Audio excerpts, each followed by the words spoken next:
Okay, so the installation process of the brake control harness is pretty simple. Firstly, we've got to get under the bonnet. We've got to get through the firewall into the cabin. Then we'll go to the back of the car, make the connection to the Hayman Reese Smart Click tow bar wiring, or if you don't have the Smart Click wiring, we'll show you how to hardwire the harnesses into your existing tow bar wiring. Then we'll come to the front of the cabin and we'll connect straight into the back of the brake controller. The first step in the process, you've got to get through the firewall. So you can do this either two ways, getting through an existing grommet somewhere on the firewall, or you can locate a blank place in the firewall and go through by drilling a hole nice and simply.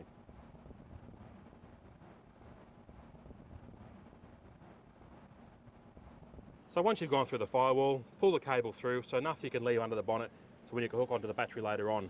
Your positive and negative, while they're there now, just leave them loose and we can hook those up to the battery right at the very end of the process. Here we are at the back of the car. We've already run part of the harness through the firewall inside the cabin of the car. Now this harness is going to run from the back all the way through the side, up underneath all the trims, up where the brake controller is located and where the under bonnet harness comes through. So we're going to do one of two things. We're going to locate the Hayman Reese Smart Click connector up and behind the DAT panel here somewhere, or if the car hasn't got Smart Click harness, we'll show you how to wire in our adapter piece which plugs in with our harness to your existing tow bar wiring. Here we are at the back of the car again. This time we're going to connect in the dedicated power harness and brake controller. Finding the Smart Click brake control harness, unplug the connector, plug in your brake controller and power supply harness between the two blue connectors, locate the additional connector which goes down to your trailer socket. If you're using a 7-pin socket, you'll get 15 amps of power through this connector, or if you're using a 12-pin, you'll get 30 amps of power. Simply plug the two in, and again, run the wires up to the front of the car.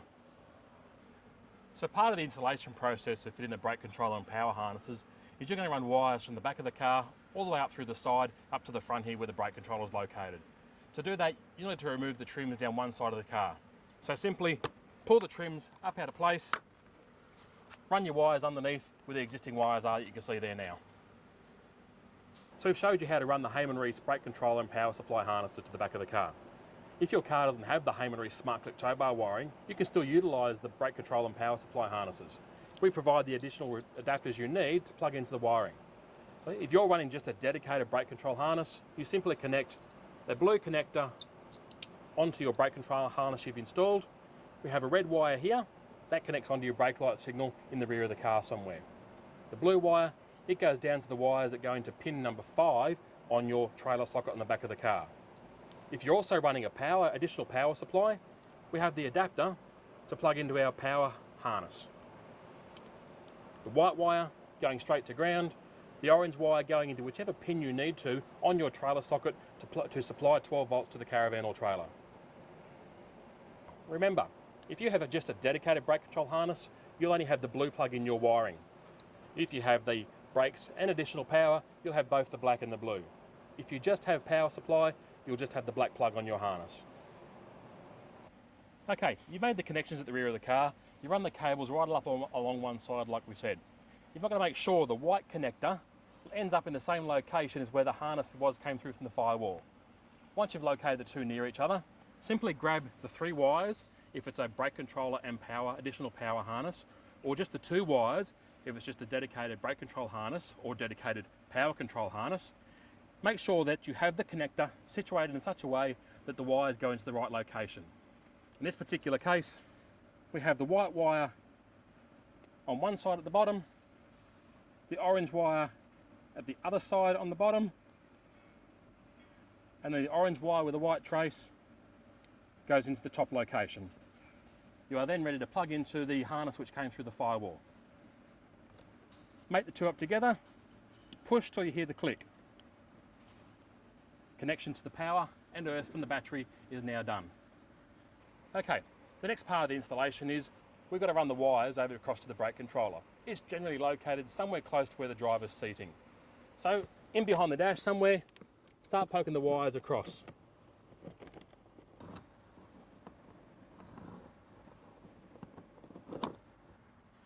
Okay, the next step in the installation. Locate the wires you've poked in from the other side of the dash. Using the black connector which comes in the brake controller, they're all marked A, B, C and D. So there's specific locations for each wire to go into. Pushing them in, one at a time.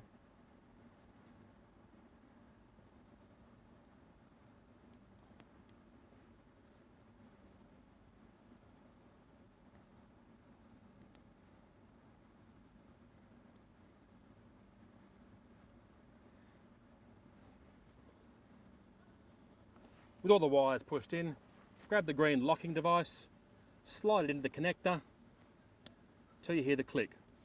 The wires now can't come out of the connector. Grabbing the brake controller, remembering that all the Hayman brake controllers have the same connector on the wiring for you. Simply push it into the connector on the back of the controller or onto the loose wires that are on the Sentinels and the compacts, and locate the controller somewhere on the dash.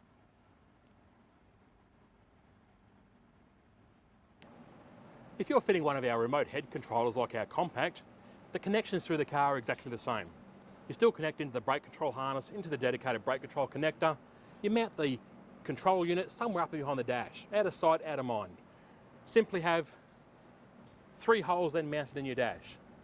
One for each of the 2 of the dials and one for the LED indicator.